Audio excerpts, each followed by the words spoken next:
আজ আমার কাছে একটি ফোন এসেছে, সেটা হচ্ছে স্যামসাং M21। আজকে দেখাবো স্যামসাং M21 ফোনে কীভাবে ডিসপ্লে চেঞ্জ করতে হয়। এই ফোনের ডিসপ্লেটা হাত থেকে পড়ে গিয়ে ফ্লেক্স ছিঁড়ে গিয়ে ফোনটা নষ্ট হয়েছে। অনেকেরই দেখবেন ফোনে ইউজ করতে করতে ডিসপ্লে হালকা করে উঠে আসে, তখন এটা খেয়াল করে মোবাইলের দোকানে নিয়ে গিয়ে ভালো করে গ্লু দিয়ে আনবেন, নইলে এই সমস্যা আপনাদের সাথেও হতে পারে। এটা অ্যাকচুয়ালি ফোন অনেক গরম হওয়ার কারণে আস্তে আস্তে ডিসপ্লেটা ওই যে গ্লুটা দেওয়া থাকে সেটা থেকে ছাড়তে শুরু করে। তো বেশি ছেড়ে গেলে এটা একটু খেয়াল করে গ্লুটা দিয়ে আসতে হবে। ফোনের ব্যাক প্যানেলে ফিঙ্গারপ্রিন্টের পাতা আছে, তো এটা খোলার সময় সাবধানে খুলতে হবে, একটু দেখে, নইলে পাতাটা টান দিলে ছিঁড়ে যাওয়ার চান্স থাকে। তো এটা একটু সাবধানে করলেই এই সমস্যাটা হবে না। এরপর ফোনের ভেতর থেকে সিম কার্ডটা বাইর করে দেবো। মাদারবোর্ডের উপরে যে কটা স্ক্রু আছে সেগুলো খুলে নেবো।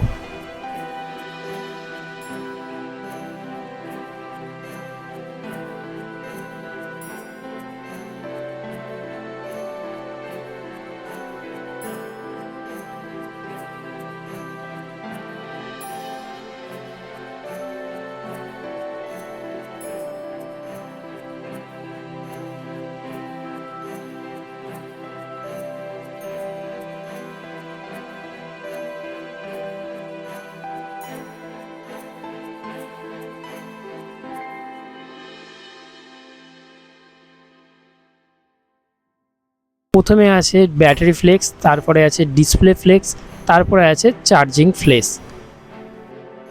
মাদারবোর্ড থেকে নিচের সাববোর্ড পর্যন্ত ডিসপ্লে ফ্লেক্সটা গিয়ে নিচে ডিসপ্লে পাতার সাথে কানেক্ট হয়েছে।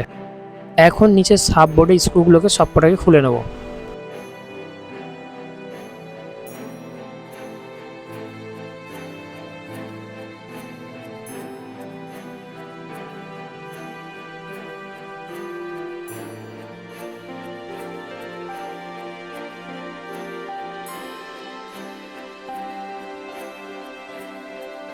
মাদারবোর্ড থেকে ডিসপ্লে ফ্লেক্সটা নিচে ডিসপ্লে ফ্লেক্সের পাতার সাথে কানেক্ট হয়েছে।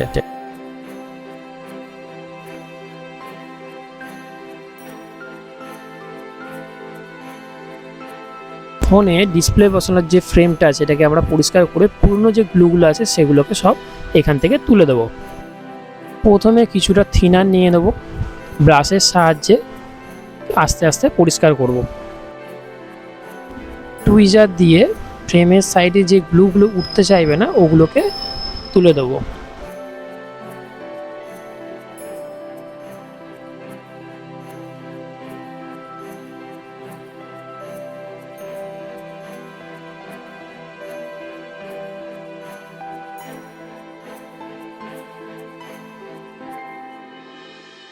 আমি সবসময় যেটা বলি যে ফোনের সময় লাগুক, কিন্তু ফোনের যে ব্লু ক্লিনের কাজটা সব থেকে ভালোভাবে আর পরিষ্কারভাবে করতে হবে, নয় পরবর্তীকালে ডিসপ্লে ছেড়ে যাওয়ার সমস্যাটা প্রচুর পরিমাণে আসবে। 1 মাস 2 মাস ছাড়া ছাড়া ডিসপ্লেটা উঠে যাবে আর তোমার কাজের রিভিউটা খারাপ হবে।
এখানে আমার ডিসপ্লেতে গ্লুটা ভালোভাবে পরিষ্কার করা হয়ে গেছে।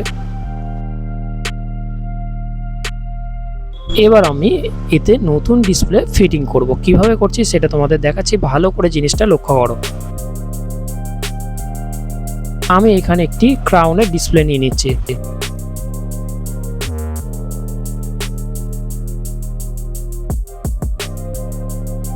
ডিসপ্লে পেছনে যে স্টিকারটা আছে এটা অতি অবশ্যই তুলবে, কারণ এটা হচ্ছে নেগেটিভ লাইনের সাথে কানেক্ট করে। এই স্টিকারটা না তুললে পরবর্তীকালে যেটা ডিসপ্লেতে অটো টাচের মতন সমস্যা আসতে পারে, তো এই স্টিকারটা অবশ্যই তুলে দেবে, তবেই ডিসপ্লের বডির সাথে নেগেটিভ লাইনটা পাবে ভালোভাবে। আমি এখানে T7018 ইউজ করছি, আর এটা ফ্রেমের চার সাইড দিয়ে ধীরে ধীরে পুরোটাই লাগিয়ে দিচ্ছি।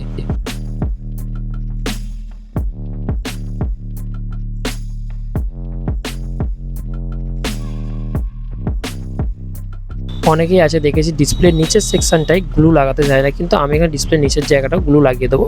শুধু ওই যে নেগেটিভ লাইনের যে টেপটা রয়েছে, ডিসপ্লের পেছনে যে টেপটা থাকে ওটা অতি অবশ্যই তুলতে হবে, কারণ ওইটা থেকেই টাচের প্রবলেমটা আসে। যদি ফ্রেমের সাথে নেগেটিভ লাইনটা ডিসপ্লে না পাই তখনই অটো টাচ সমস্যাটা হয়। তাছাড়া গ্লু যাওয়ার কারণে যে অটো টাচের সমস্যাটা, এটা সম্ভাবনা খুবই কম, কারণ আমি প্রথম থেকে এইভাবে কাজ করে আসছি, এখনও পর্যন্ত আমি সমস্যা পাইনি।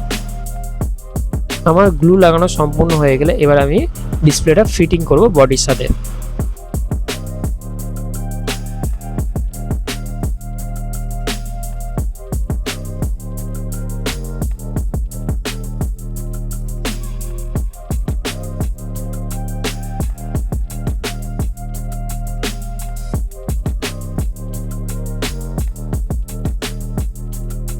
ডিসপ্লে ফিটিং করা কমপ্লিট হলে এবার আমি কারের সাহায্যে ডিসপ্লেটাকে ফ্রেমের সাথে আটকে দেবো। এইভাবে আপনি অতি সহজে ডিসপ্লেটাকে ফিটিং করতে পারবেন। থ্যাংক ইউ ভিডিওটা দেখার জন্য। ভিডিও ভালো লাগলে লাইক, শেয়ার অ্যান্ড সাবস্ক্রাইব করবেন।